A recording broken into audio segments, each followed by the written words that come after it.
Bonsoir, nous sommes dans la salle du Conseil et malgré ce beau feu de cheminée réservé pour TV Tour, j'ai la voix cassée, je suis désolée, je vais essayer de faire de mon mieux.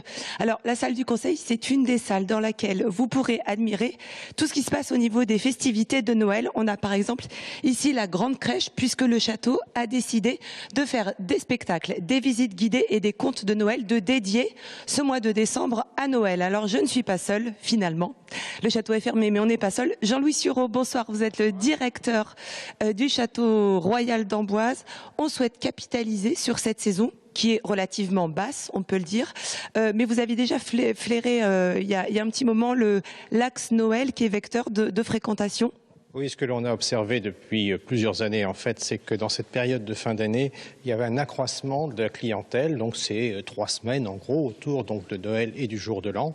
Et d'année en année, on voit un flux de plus en plus important. Et donc, on s'est dit qu'il fallait accompagner, encourager ce flux dans une dynamique qui soit une dynamique spécifique aux fêtes de fin d'année pour séduire le public dans cette période de calendrier tout à fait spéciale. Alors, on va quand même se mettre juste derrière la crèche parce que là, on n'y voit rien. Allez-y, rapprochez-vous.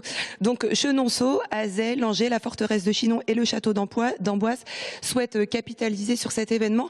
Ici, à Amboise, on reçoit à peu près 2/3 de franciliens. C'est vraiment vers eux que cette communication est axée.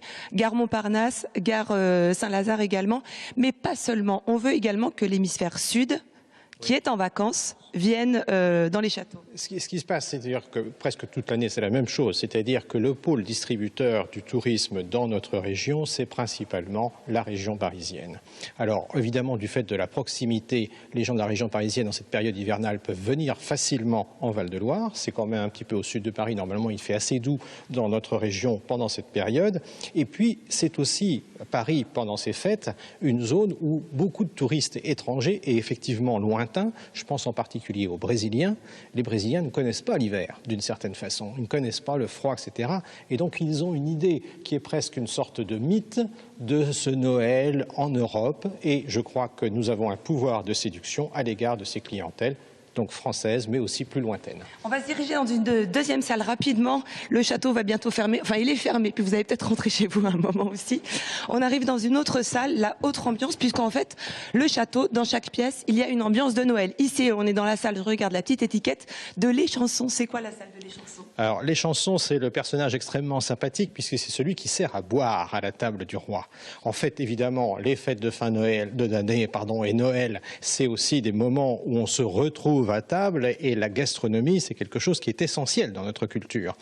À la fin du Moyen-Âge, début de la Renaissance, cette sorte de période mythique pour les châteaux de la Loire, eh bien, il y a une sophistication qui s'opère dans l'alimentation, notamment avec l'apparition de beaucoup de mets sucrés, et c'est ce que l'on a voulu évoquer en dressant une jolie table pour montrer qu'il y avait donc un raffinement à la table du roi et que ce raffinement à la table du roi va se diffuser au fil du temps à l'ensemble des tables. Évidemment, la table à Noël, c'est quelque chose d'important.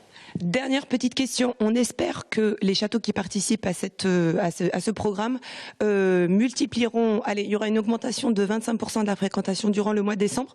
On rivalise avec l'Est de la France et les marchés de Noël rapidement. Oui, on a un peu copié le modèle. C'est-à-dire que pendant des années, l'Alsace a vanter donc les marchés de Noël. Notre région a un pouvoir de séduction, c'est Noël au pays des châteaux. Le pays des châteaux, ça fait rêver, c'est bien dans l'esprit de Noël et je suis certain, je ne sais pas si ça sera 25%, mais je suis certain qu'au fil du temps, la fréquentation va augmenter et au bénéfice de tous, c'est-à-dire c'est une dynamique collective dans laquelle la Touraine et le Val-de-Loire ont une place éminente. Merci Jean-Louis Sureau et on rappelle donc que cette opération commence le 3 décembre et qu'elle se poursuivra jusqu'au 8 janvier.